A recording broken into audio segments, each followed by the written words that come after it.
Assalamualaikum warahmatullahi wabarakatuh. Kita melanjutkan materi sebelumnya, materi IPA kelas 5, tema 5, subtema 2, masih tentang ekosistem. Hari ini kita belajar tentang hubungan antar makhluk hidup dalam ekosistem.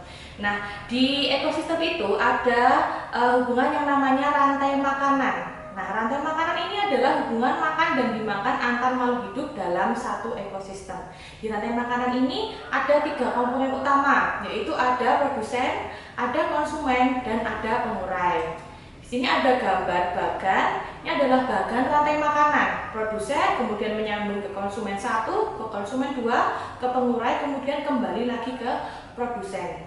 Nah, masing-masing komponen ini mempunyai fungsi. Yang pertama, produsen.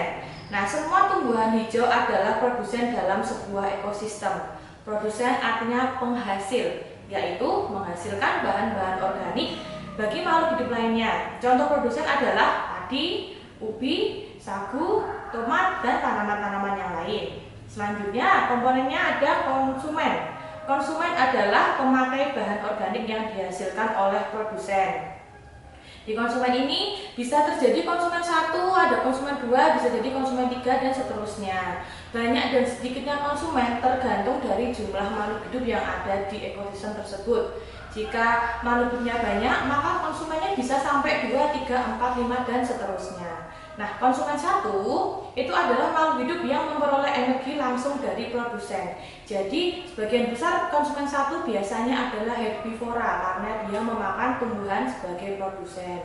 Selanjutnya ada konsumen tingkat 2. Konsumen tingkat 2 ini adalah konsumen yang memakan konsumen 1.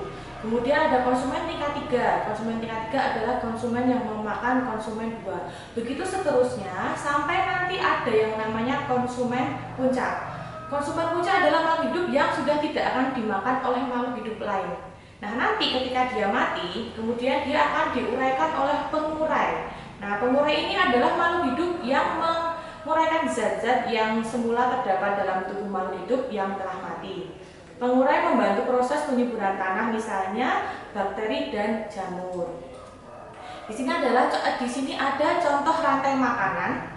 Di situ ada tanaman padi yang berperan sebagai produsen, kemudian ada tikus berperan sebagai konsumen 1, kemudian ada ular yang memakan tikus, jadi dia menjadi konsumen 2, kemudian ada elang yang menjadi konsumen 3 sekaligus konsumen puncak dalam rantai makanan tersebut.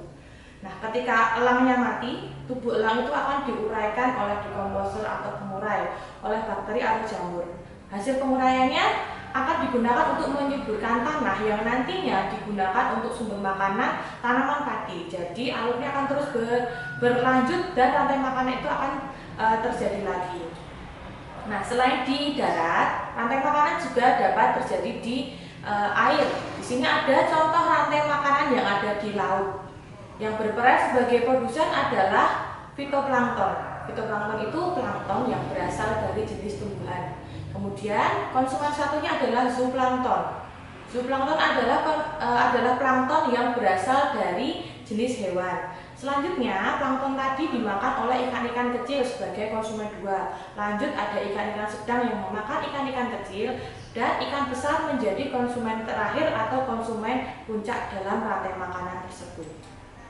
Oke, selain rantai makanan, ada lagi hubungan antar makhluk hidup. Ada yang namanya kompetisi, ada yang namanya predasi, ada juga yang namanya simbiosis.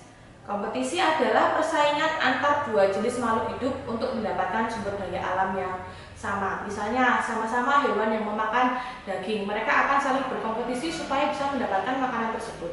Kemudian ada predasi, hubungan antara pemangsa dan mangsanya. Misalnya harimau dan rusa.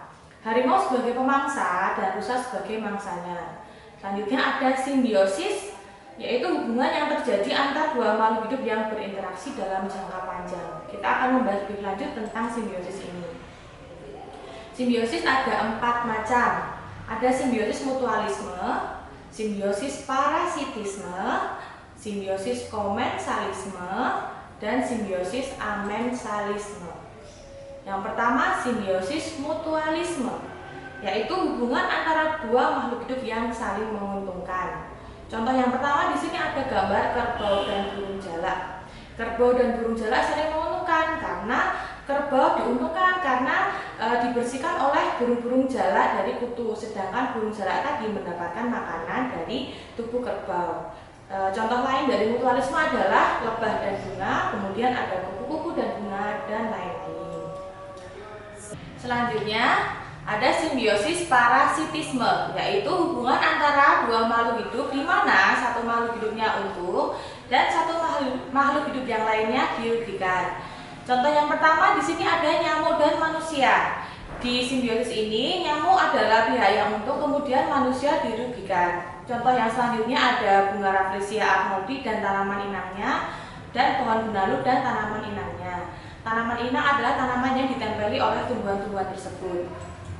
Kemudian ada simbiosis komensalisme, yaitu hubungan antara dua makhluk hidup yang satunya untung dan satunya tidak untung dan tidak rugi.